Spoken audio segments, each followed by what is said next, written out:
하겠습니다. 여러분 어제 시험 공고가 나왔어요. 2018년 거요. 17년 죄송해요. 27년 거 사전 공고가 나왔는데요. 우리 시험은 제가 처음에 여러분 합격 설명할 때 얘기했듯이 내년 10월 28일 토요일이요.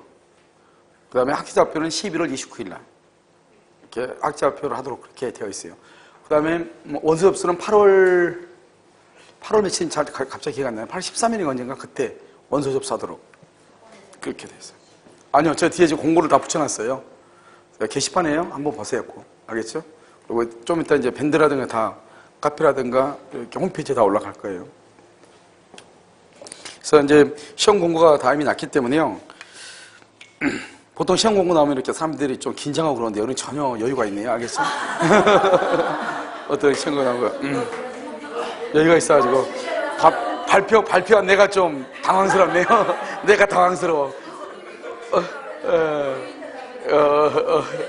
그래서 내가 말해놓고 내가 당황스러워. 자, 다시 한번 보도록 하겠습니다. 자, 전체적으로 한번 보시면요. 이렇게 이제 갑이 있고, 이렇게 병이 있고, 여기 을이 있죠? 갑이 을에게 뭐를 준다? 대리권을 수여하죠. 그러면 대리권이죠?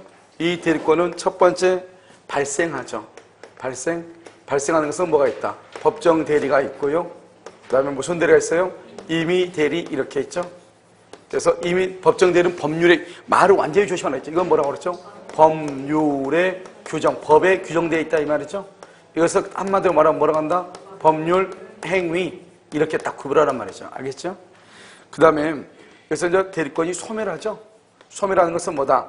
공통으로 소멸하는 것 127조, 임의 대리에만 있는 것 128조, 그 다음에 법정 대리에만 있는 것. 이것을 이제 우리가 지금 봤잖아요, 이건요. 그래서 발생과 소멸을 우리가 한꺼번에 봤죠.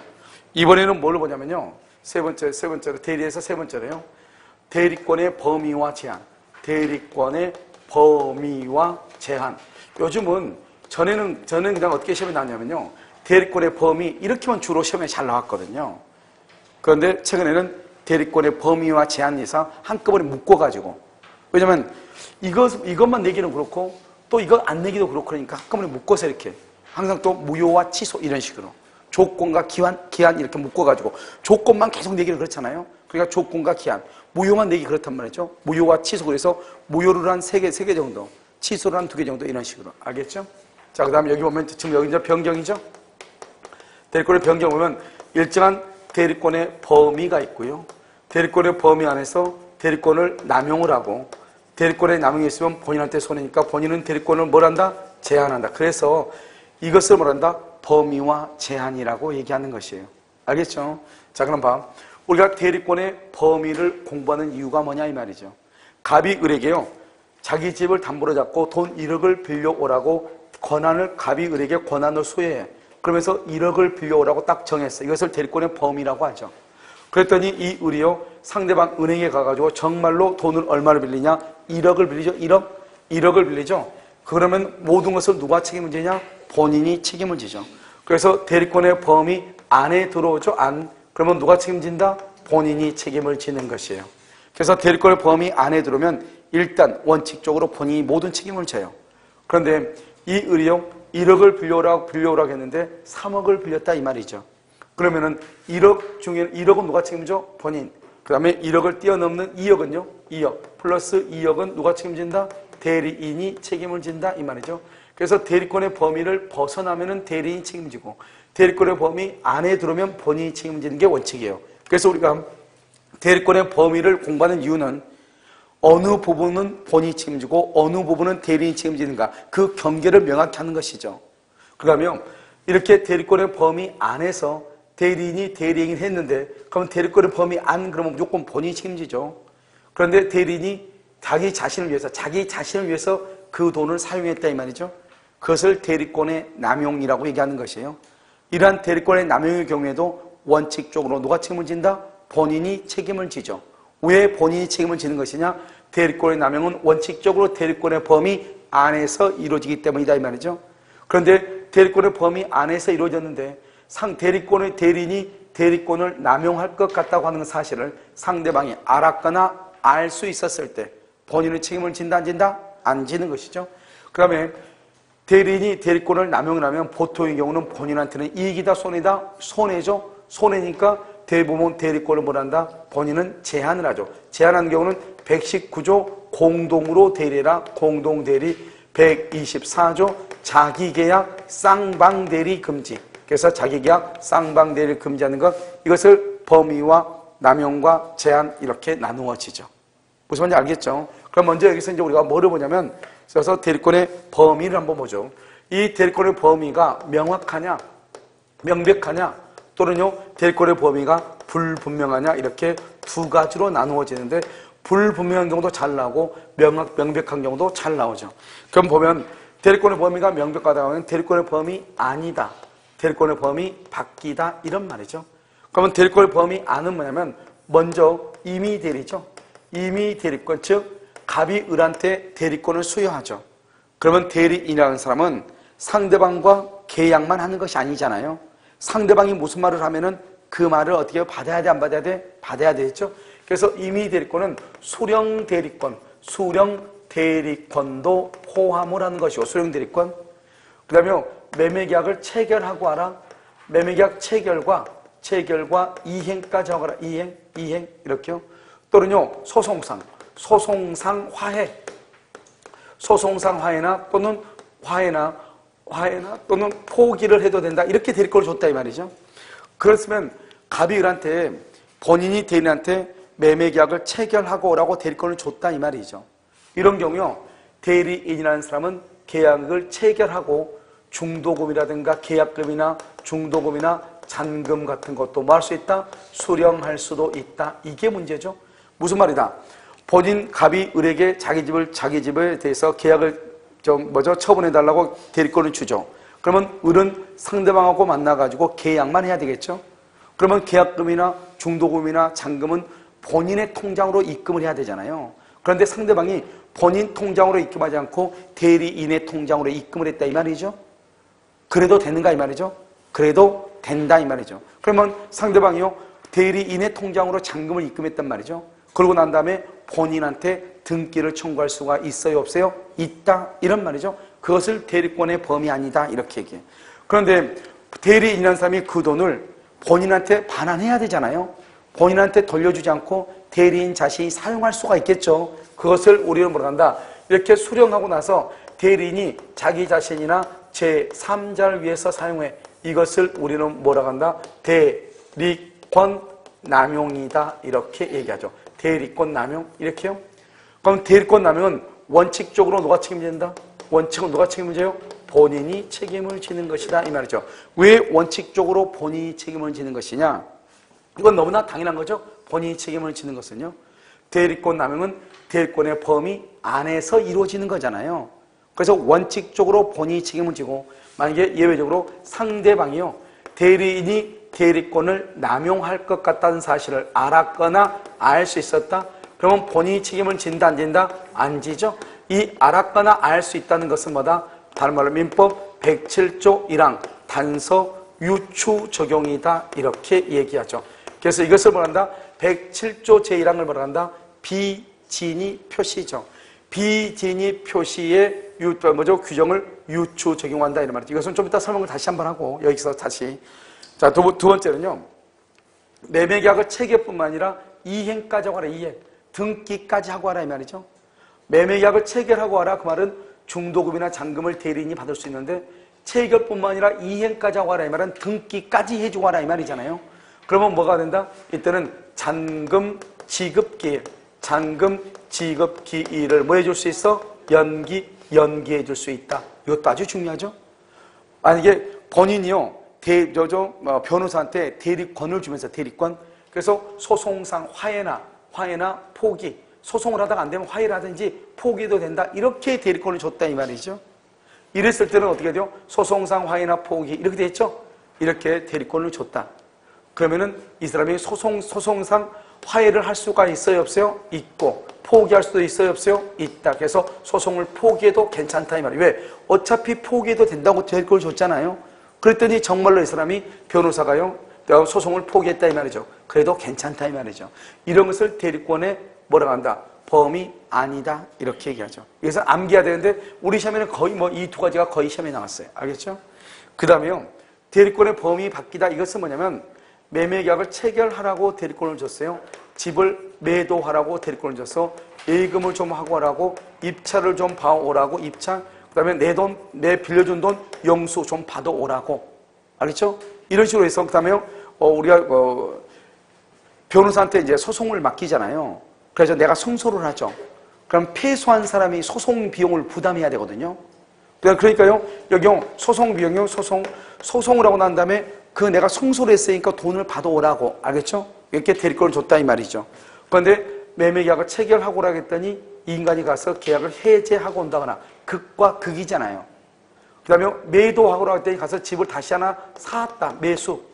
예금을 좀 하고 오라고 했더니 예금을 담보로 대출을 받거나 그 예금을 처분하고 오거나, 입차를 바로 했더니 입차에 대해서 치하에 동의하고 왔다.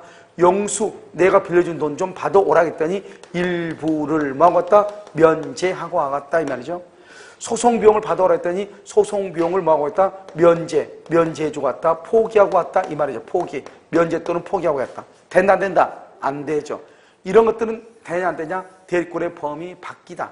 본인이 책임을 진다 안 진다? 안 진다. 책임을 지기 위해서는 뭐가 있어야 된다? 특별한 뭐가 있어야 돼? 수권.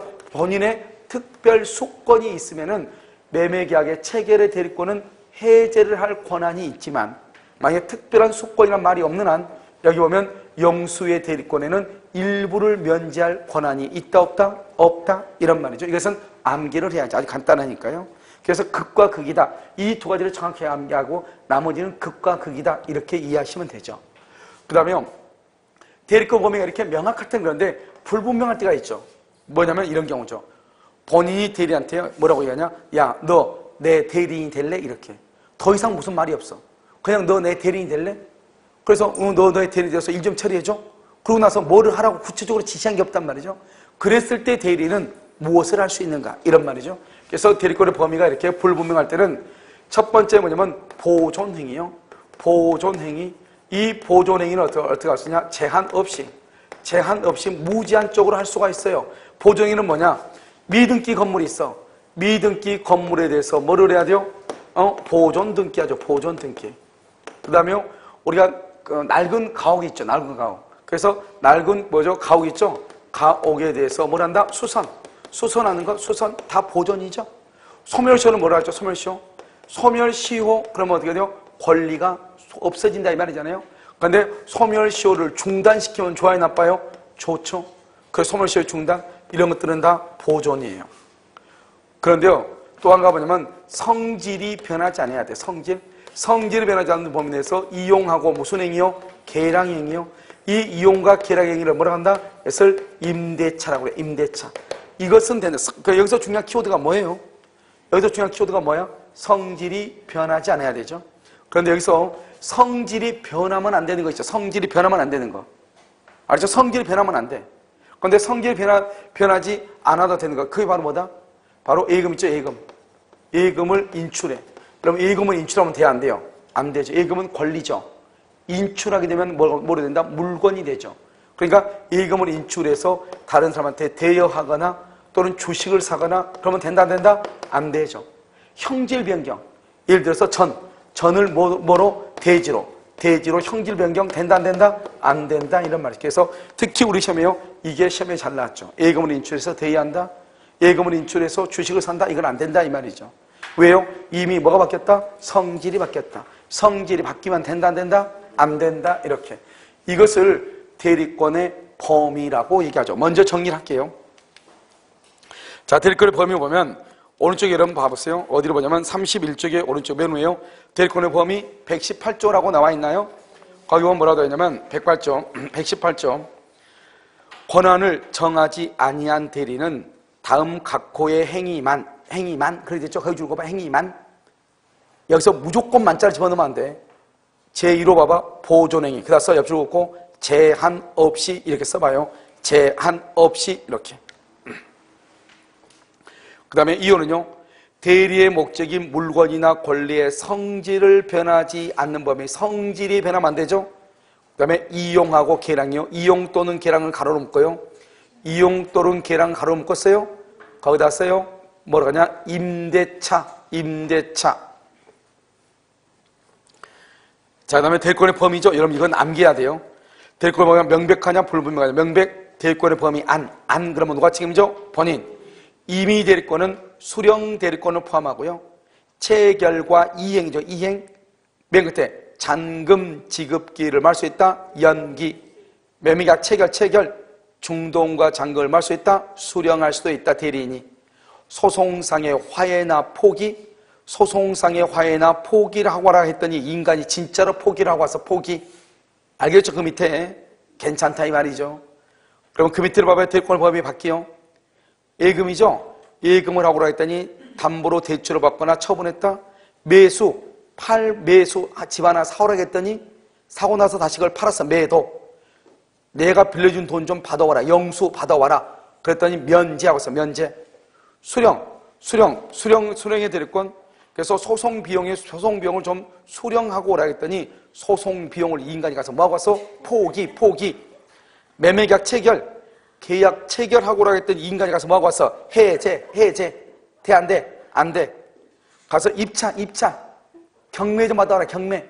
인간이 뭐하고 왔어? 취하라고 왔다. 그러니까 딱 보면 극과 극이죠. 알겠죠? 그러니까 이건 단순히요, 암기할 필요도 크게 없죠. 그런데 중요한 것은 뭐죠? 이 동그라미 있는 거 오른쪽의 것은 일단 대리권의 범위 바뀌죠. 바뀐데 이게 인정되려면 본인의 뭐가 있어야 돼? 특별 수권. 무슨 말인지 알겠죠? 특별 수권이 있어야 된다. 이런 말이죠. 됐죠? 그 다음에 대리권의 범위가 불분명하다. 몇죠? 118조죠. 보존행위는 제한 없이. 그런데 보존행위 중에서 중요한 거 밑에 써놨죠? 첫 번째, 소멸시효를 중단. 미등기 건물이니까 무슨 등기 한다? 보존등기. 그 다음에 가옥을 수선하는 거, 수선. 이런 것들이죠. 두 번째도 중요하죠. 성질이 변하지 않아야 돼. 성질.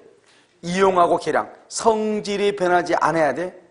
그러니까 너눌 밭으로 만들면 돼, 안 돼? 안 돼. 밭을 대주하면 돼, 안 돼? 안 돼. 예금을 인출하면 돼, 안 돼? 안 돼. 인출해서 대여하거나 빌려주거나 그런 것은 안 된다. 여기 특히 예금 거기를 하고. 그다음에 봐봐. 그럼 그 밑에 보면 약간 그 만주골판이 있죠. 만주골판. 만주골판, 그 하나의 만주골판 있죠? 자, 봐봐. 여기. 이제 뭐냐면, 아까 우리가 118조에서 뭘 봤냐? 대리권의 범위가 불분명할 때는 다음 각호의 행위만 할 수 있다고 그랬죠. 행위만. 그럼 봐봐. 보존행위하고 성질이 변하지 않는 범위에서 이용 계량 행위만 할 수 있다. 이런 말이죠. 그러니까 이런 말 봐. 첫 번째. 대리권의 범위가, 대리권의 범위가 불분명할 경우, 불분명할 경우, 보존행위만 할 수 있다. 보존행위만. 알죠? 성질이 변하지 않는 범위에서 이용 계량 행위만. 알죠? 그 다음에 대리권 범위가 불분명하다. 보존행위를 할 수 있다. 보존행위를 할 수 있다. 그 다음에 성질이 변하지 않는 범위에서 이용행위를 할 수 있다. 이용행위를 할 수 있다. 이렇게. 이용행위를, 보존행위를, 여기서 만. 그래서 1번, 2번, 3번, 4번 이렇게. 알죠? 다 썼죠, 지금? 지금 계속 그냥 보고만 있는 거예요? 그거 참 신기하네요. 만주골판을요, 얘기했는데요. 봐봐, 여기 이제 봐. 그럼 여기 봐. 대리권의 범위가 불분명하다, 이 말이죠. 그 사람한테 뭘 해라. 얘기하지 않았다, 이 말이죠. 그런 경우는 우리 118조에 뭐라고 나왔냐? 다음 각호의 행위만 할 수 있다. 이렇게 돼 있죠? 근데 여기는 뭐가 되죠? 보존행위만. 그러면 이건 틀려요. 그러면. 성질이 변하지 않는 범위에서 이용계량행위만 그러면 안 돼요. 알겠죠? 여기는요, 보존행위를 할 수 있다. 맞아요? 성질이 변하지 않는 범위에서 이용행위를 할 수 있다. 맞아요? 알겠죠? 이렇게. 그런데 만이나 말을 쓰려면 어떻게 해야 되냐? 만이나 말을 쓰려면 이렇게요. 보존행위와 성질이 변하지 않는 범위에서 이용 무슨 행위? 계량행위만 이것은 맞아요. 알겠죠? 이것은 맞아. 이 만은 맞아. 여기요 보존행위와 성질이 변하지 않으면서 이용기량행위만 그러면 맞아요? 여기요 성질이 변하지 않는 범위 내에서 이용행위를 그러면 맞아요? 보존행위를 맞아요? 그 다음에 보존행위만 그 다음에 이용기량행위만 그러면 안 돼. 알겠죠? 이것과 이것을 다 더해가지고 다 더해야 돼. 그래서 두 가지는 만 그러면 맞아. 이게 말장난도 이게 시험에 잘 나와. 말장난을 알겠죠? 시험이라고 하는 것이 어차피 말장난하는 것이니까요. 여러분들이 잘 봐야 된다 이런 말이죠. 무슨 말인지 알겠죠? 여기가 있어야 되겠네요. 하도 내가 움직이기가 땡겨가지고요. 됐죠? 자, 보이죠? 글씨. TV 화면 안 보여요? 보이죠? 그래서 이렇게 XX555 이렇게. 그래서 이럴 때는 맞고 이럴 때는 틀리다 이런 말이죠. 됐죠? 중요한 말은 어떤 말이다? 만, 를, 만 이게 중요하다고 알겠죠? 그러니까 모두 다를 얘기할 때는 만이고 하나만 얘기할 때는 뭐다? 르이고 하나만 얘기할 때 만 집어가면 들어가면 된다 안 된다? 안 된다. 만을 집어넣으려면 어떻게 돼? 만을 집어넣으면 다 얘기했을 때는 만을 집어넣어. 그런데 하나만 얘기할 때는 만을 집어넣으면 돼? 안 돼? 안 돼. 하나만 집어넣을 때는 뭐라고 해야 돼? 르이라고 해야 돼. 를. 내가 지금 이 말에 이걸 지금 보는 눈으로 지금 무슨 말인지 아셨죠 지금? 오케이. 움직이지 마.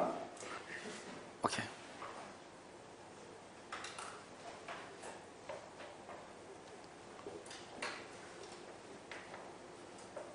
다 쓰셨나요?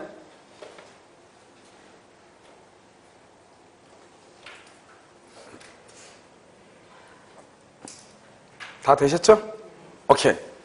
자, 그렇게 되는 것이다. 이런 말이죠. 자, 그 다음에 이제 여기까지가 이제 대리권의 범위예요. 그래서 여러분요, 대리권의 범위 이것은 어떻게 하냐? 여러분 암기해야 돼요. 그래서 암기가 돼야 된다고. 알겠죠?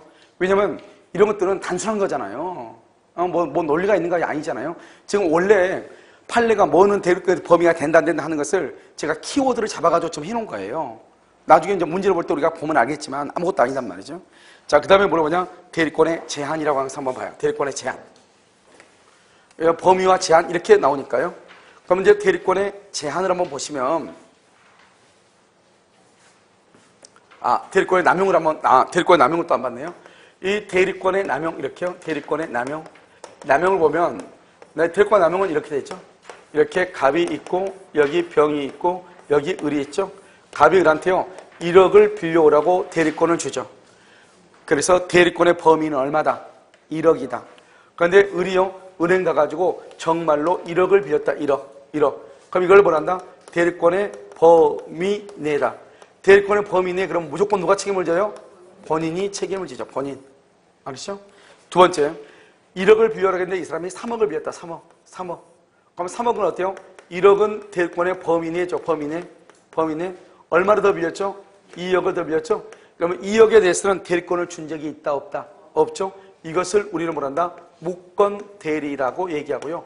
이렇게 대리권의 범위를 넘어설 때는요, 무권 대리죠? 여기는 대리권의 남용이라고 하는 말은 나올 수가 없어요. 대리권의 남용은 무조건 대리권의 범위 안에 들어와야 돼. 그러면 원칙적으로 누가 책임을 져? 본인이 책임지죠? 그런데 이것을요, 대리인이 을이요, 자기 자신이나 제3자를 위해서 사용을 해. 이것을 뭐란다? 대리권의 뭐라고 그래? 남용이라고 그래. 대리권의 남용은 대리권의 범위 안에서 이루어지죠. 그래서 원칙적으로 누가 책임을 져요? 본인이 책임을 지죠. 누가 책임을 져? 본인이 책임을 지죠. 그런데 이 상대방이죠. 이 사람 상대방. 이 상대방이라는 사람이요. 이 돈을 본인 통장에 직접 입금을 시켜야지 대리인 통장에다가 입금을 시키면 대리인 통장에다가요. 입금을 시키죠. 그러면 어떻게 돼요?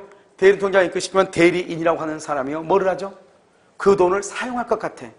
그러면 그 돈을 대리인한테 주면은 돼야 안 돼요? 안 되죠.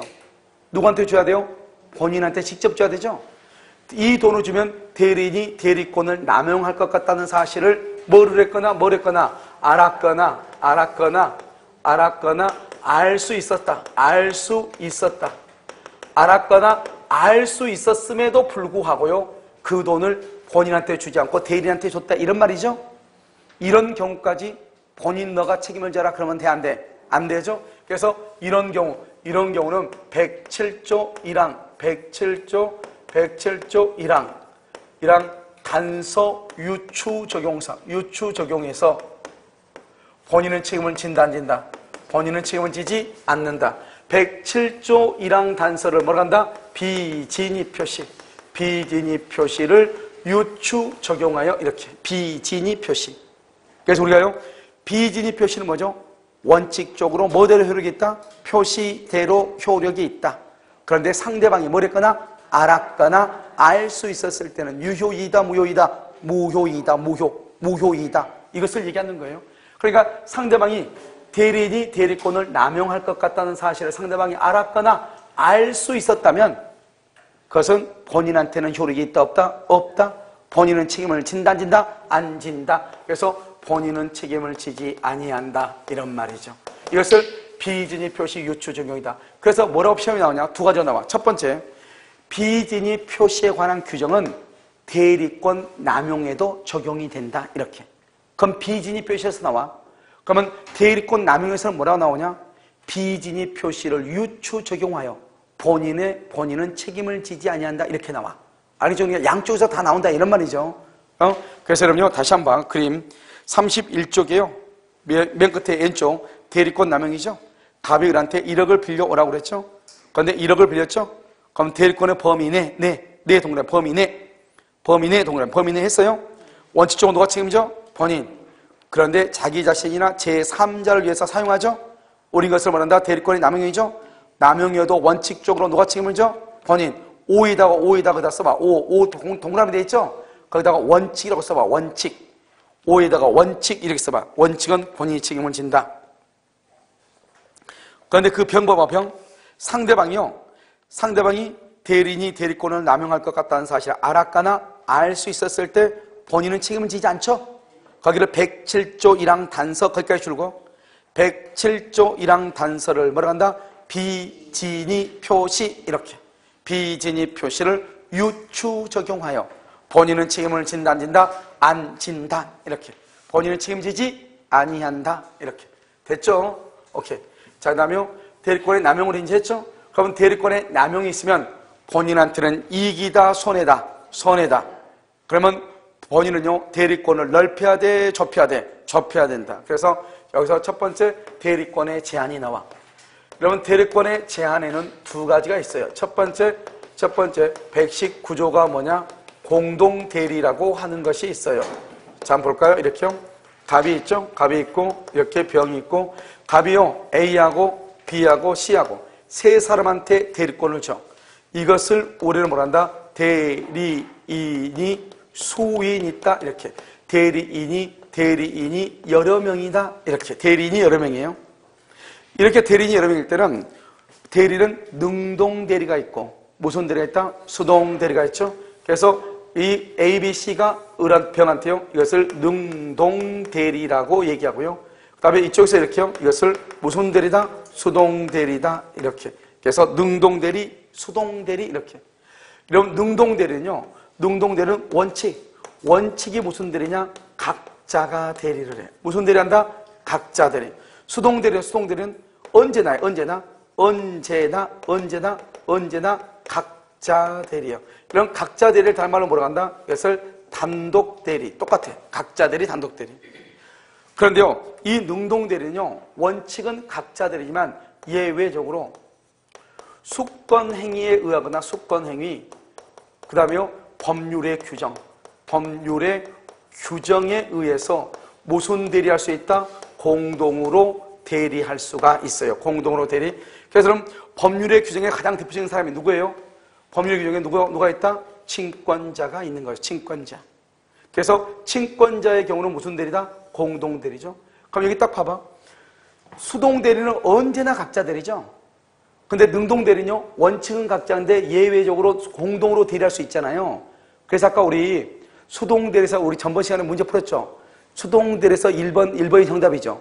1번에 뭐라 해서 수동 대리는 능동 대리에 관한 법원칙을 모두 적용한다, 부분적으로 적용한다. 부분적으로. 그거 왜 그러냐?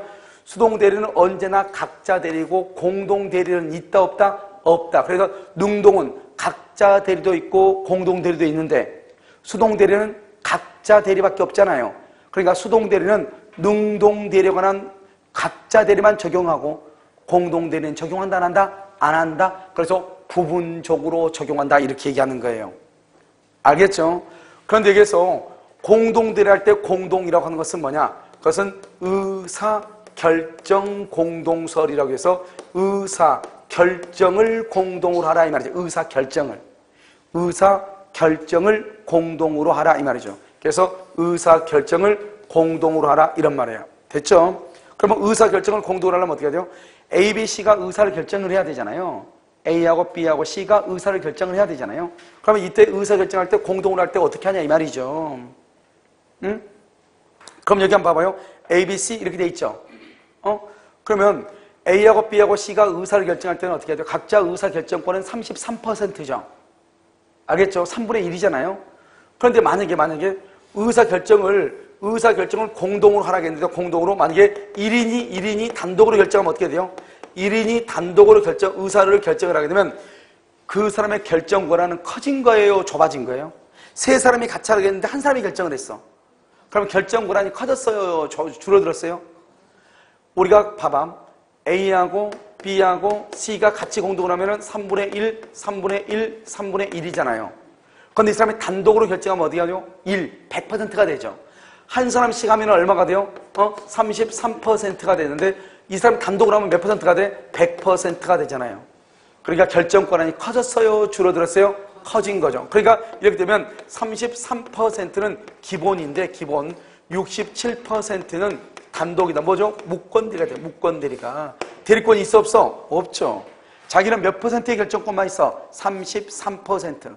나머지 67%의 결정권은 있다 없다? 없다. 그래서 이것을 무권대리다 이렇게 얘기해요. 그래서 여러분요 공동으로 대리하라겠는데 단독으로 대리를 하게 되죠. 그럼 무슨 대리가 된다? 그것은 무권대리가 된다 이런 말이고, 두 번째 의사결정을 공동으로 하라 했죠. 의사결정을. 그런데요 A, B, C가 합의로 뭐라냐? A에게 결정권을 위임하면 되는가? 안 된다 이 말이죠. 그래서 봐요. A, B, C가요 대리인인데 셋이 모여서 얘기를 해. 여기서 누가 가방끈이 제일 기냐 그랬더니 A가 제일 길대. 그러면 A는 다 결정을 해. 우리 B하고 C하고 우리 두 사람은 그냥 따라갈게 이랬단 말이죠. 그러면 된다 안 된다? 안 돼. 결정을 무조건 세 사람이 공동으로 해야 돼요. 그것을 무슨 대리가 한다? 공동대리다.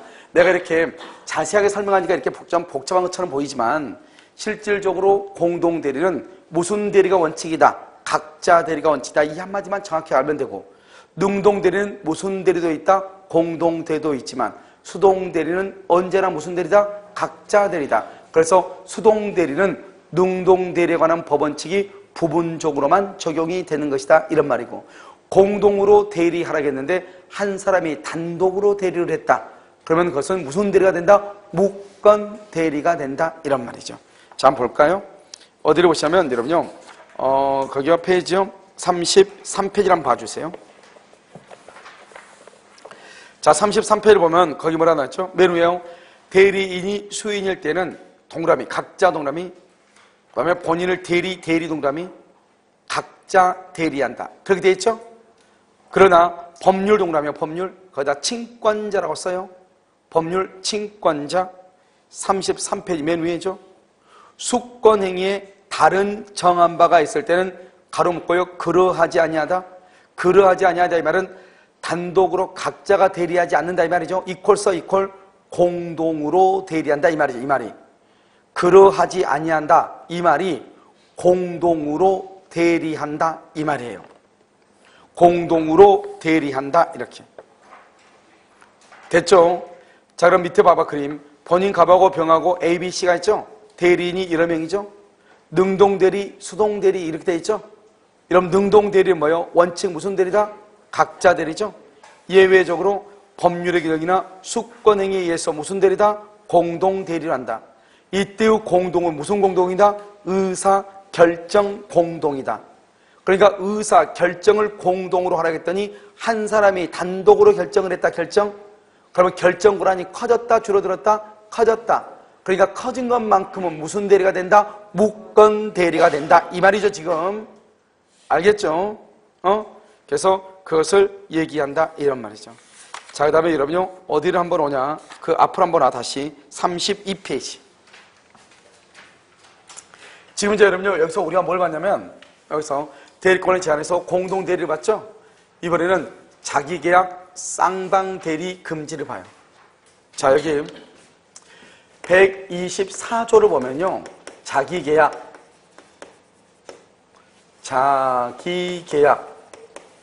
그 다음에 쌍방 대리 금지. 자, 먼저 이제 우리가 기본적인 것을 먼저 얘기해. 가장 기본적인 거, 갑이 있고, 본인 갑이 있고, 상대방이 있고, 여기 대리인이 있죠? 갑이한테 대리권을 줬죠? 을하고 병하고 계약을 하죠.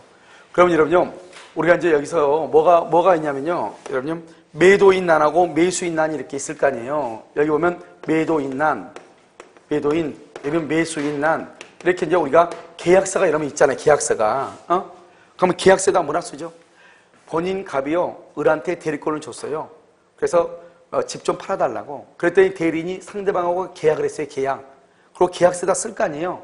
쓸 때 어떻게 쓴다? 나는 갑의 대리인 을 이렇게 써요. 을, 매도인은. 매수인은 어떻게 쓴다? 매수인은 병 이렇게 써요. 병 이렇게. 이게 원칙이죠. 알겠죠? 그런데요, 자기계약이라는 게 뭐냐? 자기계약. 자기계약은 이런 것이요. 갑이 을한테 자기 집을 팔아달라고 대리권을 줬어요. 그랬더니 을이 자기가 사버려, 자기가 사버려. 그럼 여기는 어떻게 돼요? 나는 갑의 대리인 누구다? 을. 여기는 뭐라 한다? 을. 이렇게 하는 거죠. 그러니까 자기 혼자 북치고 장구치고 다 하죠. 그럼 자기 혼자 북치고 장구치고 다 하면 그러면 어떻게 돼요? 누가 손해예요? 누가? 본인 갑이 손해죠. 갑이 손해죠. 갑이 손해니까요. 그래서 자기 계약하지 마라 이 말이죠. 본인이 손해니까. 여기서 문제예요. 만약에 본인이 손해가 아니다. 그러면은 자기 계약을 인정할 수도 있다 없다? 있다. 왜? 본인이 손해를 보니까 자기 계약하지 마라 이 말이죠. 반대로 해석하면요, 본인이 손해가 아니면 자기 계약을 해도 된다 이 말이잖아요. 지금 내 말 지금 이해가 됐죠? 그래서 어느 경우냐, 아버지가 자기 미성년자인 아들한테 아파트를 증여를 하고 싶어. 그런데 증여는 계약이거든요. 계약은 행위 능력이 있어야 되는 거잖아요. 그러니까 아버지도 행위 능력이 있고 아들도 행위 능력이 있었는데 아들이 미성년자예요. 그러니까 어떻게 하냐? 아버지가 증여자가 되고, 증여자. 그 다음에 아들이요, 수중자 받아들인 사람인데, 아버지가 아들의 대리인이 돼. 아버지가 아들의 대리인이 돼서 자기하고 자기가 계약을 하는 거예요. 그러면 그건 자기 계약이죠. 자기 혼자 하니까. 그래도 아들한테는 유리해요, 불리해요? 유리하죠. 아버지가 아들한테 집 주니까. 그러니까 아들한테 유리하니까 자기 계약이 인정이 되는 거예요. 그러니까 불리하면 안 된다 이 말이죠. 그 다음에요, 쌍방대리죠. 쌍방대리라는 것은 뭐냐? 이런 것이죠. 본인 갑이 을한테요, 집을 하나 팔아달라고 대리권을 줬어. 이번엔요, 병이 집을 하나 사달라고 대리권을 줬어. 사달라고. 두 사람한테 다 대리권을 받은 거예요. 그럼 여기는 어떻게 한다? 여기는요, 나는 갑의 대리인 을이다. 이렇게 을. 여기는요, 병의 대리인 을이다. 자기 혼자 북치고 장구치고 다 하는 거예요. 대리인으로서. 문제는 뭐예요? 이 대리인이 이 매도인하고 친하면은 매매 가격이 비싸지겠어요? 싸지겠어요? 자기 혼자 결정을 하니까 비싸지겠죠. 자기 혼자 결정하니까. 매수인하고 친하면은 싸지겠어? 비싸지겠어? 아니, 매수인은 집을 사니까 싸게 사야 되고 매도인은 파니까 비싸게 팔아야 되잖아요. 매도인하고 친하면은 비싸지고 매수인하고 친하면은 싸지겠죠. 비싸면은 병이 손해고 싸면은 갑이 손해잖아요. 둘 다 대리권 줬으니까 둘 다 누구라 간다? 둘 다 본인이죠. 그러니까 어느 한 사람은 손해를 봐 안 봐? 보죠. 그래서 본인의 이익을 해야 하니까 쌍방 대리를 금지하는 거예요. 무슨 말인지 알겠죠? 그런데 어느 경우에 그러면 자기계약 쌍방 대리가 허용이 되냐? 첫 번째 본인의 승낙이에요. 본인의 승낙. 그래서 본인의 승낙이 있으면 된다. 뭐가 있냐? 법무사의 등기사무라고 하는 것이 있어요. 법무사의 등기사무. 그 다음에 또 뭐가 있냐면 주식의 명의 계세요. 주식의 명의 계석. 그 다음에 사채 알선업자 이러한 경우는 돼요. 그 다음에 본인의 승낙이 없더라도 두 번째요. 채무이행이요. 채무를 이행하는 것은 또 돼요. 채무이행. 원칙은 돼요. 원칙은 채무이행은 승낙이 없어도 된다 이 말이죠. 승낙이 없어도 되는데 안 되는 것이 있다. 안 되는 거. 알겠죠? 이걸 우리는 뭐라 한다? 대물변제다. 그럼 대물변제가 뭐냐? 돈을 갚는, 변제하는데, 돈을 갚는데 어떻게 갚냐? 돈으로 돈을 갚는 것이 아니고 대신 물건으로 갚는다 이 말이죠. 알겠죠? 대물변제라든가 경계라든가. 알겠죠? 그 다음에 여기요. 여기 뭐냐면 다툼이 있다. 지금 다툼이 있다. 항병권이 붙어 있다. 기한, 기한은 돈갚을 날짜죠. 기한이 미도래했다. 이런 채무이행. 알겠죠? 채무이행은 된다, 안 된다? 안 된다. 이 말이에요. 그래서 이런 것들은 안 된다. 채무이행은 안 된다. 그래서 대물변제, 경계, 다툼이 있고, 항변권이 있고, 기한이 도래하지 않는 채무이행은 된다, 안 된다? 안 된다. 그러니까 원래 채무이행이라고 하는 것은 본인의 승낙이 없어도 가능한 거예요. 그래서 어느 경우냐 봐봐. 채무이행 중에서 이렇게 갑이 있고 여기 갑이 있다. 갑이 누구냐? 본인이에요. 본인이 의리 대리인이요. 대리인인데요. 대리인이 본인한테요 돈을 1억을 빌려줬어. 대리인이 본인한테 돈을 빌려줬어. 그럼 본인이 돈을 갚아야 되잖아요. 돈 갚을 날짜가 언제냐? 10월 1일이에요. 그런데 오늘이 10월 1일이에요. 그런데 이 대리인이요 본인의 통장을 관리하고 있는 사람이에요. 그러면 10월 1일이 돈 갚을 날짜니까요. 본인의 통장에서요. 대리인이 자기 통장으로 계좌 이체시킬 수 있어요? 없어요? 있다 이 말이에요. 왜? 채무이행이니까. 대리인이 본인한테 돈 빌려줬잖아요. 그러면 본인이 돈을 갚는 것을 채무이행이라고 하잖아요. 채무이행은 대리인이 대리할 수 있다니까요. 본인의 승낙이 없어도 자기계약 쌍방대리 할 수 있다니까요. 그러니까요. 대리인이 본인한테 돈을 빌려줬는데 오늘이 돈 갚을 날짜예요. 그런데 대리인이 본인의 통장을 관리할 수 있는 권한이 있어. 알겠죠? 그러면 여러분 그걸 금전 출납 대리권이라고 그래요. 그래서 금전 출납, 돈이 입금하고 나가고 하는 것을 다 대리할 수 있는 권한이 대리인한테 있단 말이죠. 그러면 만약에 본인이 대리인한테 빌린 돈을 갚을 날짜가 오늘이다. 그러면 오늘이요. 대리인은 본인의 통장에서 자기 통장으로 계좌 이체시킬 수 있다 없다? 있다. 그걸 뭐라고 한다? 채무이행이니까 가능하다 이 말이죠. 알겠죠? 그것을 자기계약 쌍방대리 금지라고 얘기하는데 쌍방대리가 안 되는 것이 있다. 그게 바로 뭐냐? 건물은 딸랑 하나예요. 건물 하나인데 갑도 을한테 자기한테 경락을 좀 받아달래. 병도 을한테 자기한테 경락을 좀 받아달래. 서로 대리인한테 경락을 받아달래. 서로 경락을 받아달래. 무슨 말인지 알겠죠?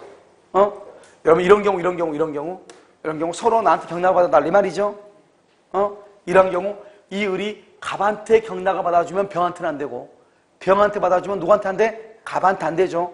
판례가 이런 경우 물건은 하나인데 쌍방 당사자로부터 매수의 대리권, 경락 있죠? 입찰 매수의 대리권을 수여받은 경우 그것은 뭐다가 된다? 무효이다. 이렇게 얘기했어. 무효이다. 어느 한 사람한테는 손해잖아요. 그래서 뭐라고 얘기했다? 무효. 이렇게. 자, 그걸 한번 봐요. 어디로 보냐? 32페이지를 한번 봐봐요. 30페이지 자기계약 쌍방대리 금지 이렇게 되어 있죠. 자, 124조를 한번 봐. 124조. 대리인은 본인의 허락이 없으면 그렇게 됐어요? 대리인은 본인의 허락이 없으면 본인을 위하여 자기와 계약 법률행위를 하거나 동일한 법률행위에 대해서 당사자 쌍방을 뭐하지 못한다? 대리하지 못한다. 그러나 뭐는 할 수 있다? 채무의 이행, 가로묶고 채무의 이행 거기다 뭐라 쓰냐? 본인의 승낙 없이도 가능. 이렇게. 채무이행은 본인의 승낙 없이도 가능. 이렇게. 자, 됐나요? 자, 밑에 봐봐. 자기계약 쌍방대리는 1번 원칙은 허용되지 않는다.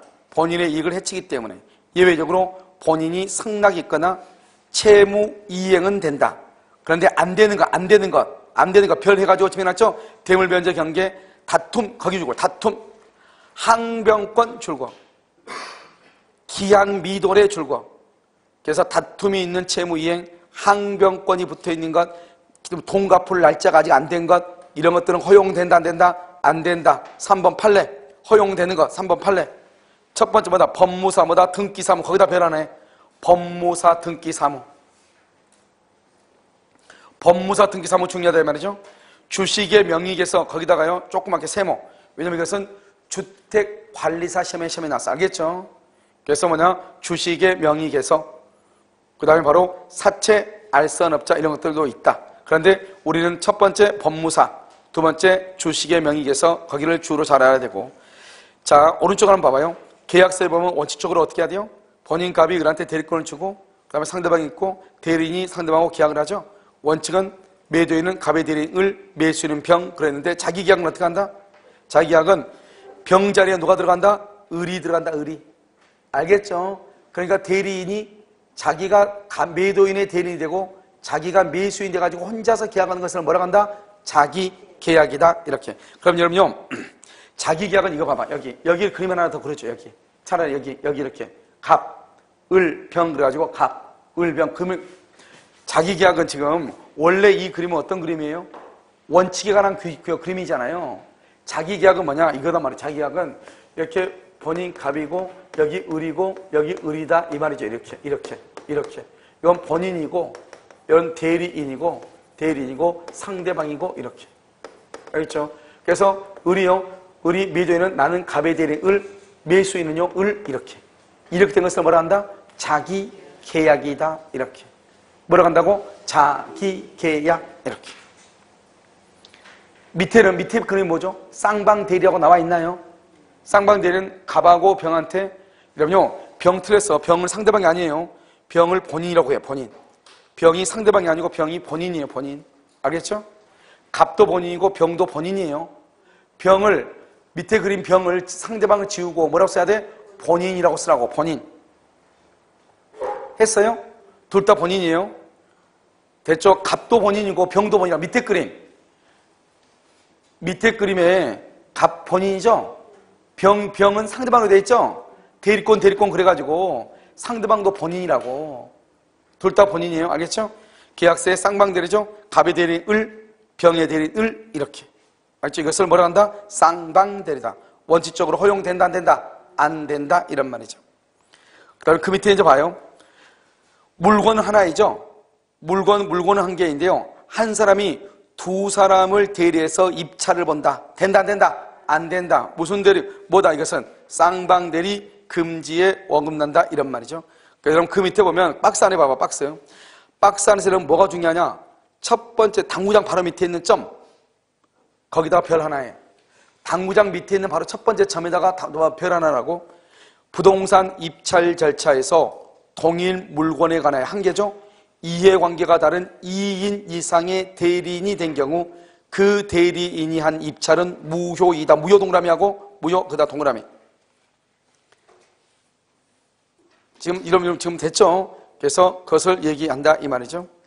자, 그다음에 세 번째 동그라미, 세 번째 점 거기다가 또 별 하나에 법정 대리인인 친권자가 부동산을 매수하여 이를 그 자에게 증여하는 행위는 줄곧 자기 계약이지만 유효하다. 유효 동그라미 유효. 이 두 가지를 정확하게 해야 돼. 무슨 말인지 알겠죠? 이 두 가지 했나요 지금요? 알겠죠? 그래서 그 다음에 다툼이 있는 것 있죠? 거기를 이러면 안 봐도 돼요. 안 봐도 돼. 자, 이런 봐봐. 여기 봐봐. 우리가요, 여러분요, 자기계약 쌍방대리 금지라고 지금 되어 있잖아요. 이 자기계약 쌍방대리는 우리가 이제 대리권의 범위하고 더불어서 시험에 잘 나온단 말이죠. 무슨 말인지 알겠죠? 그래서 이것을 여기까지 이제 보고 나머지는요, 여러분요, 문제를 풀이하면서 다시 한번 보도록. 알겠죠? 잠깐 쉬었다가 하도록 그렇게 하겠습니다.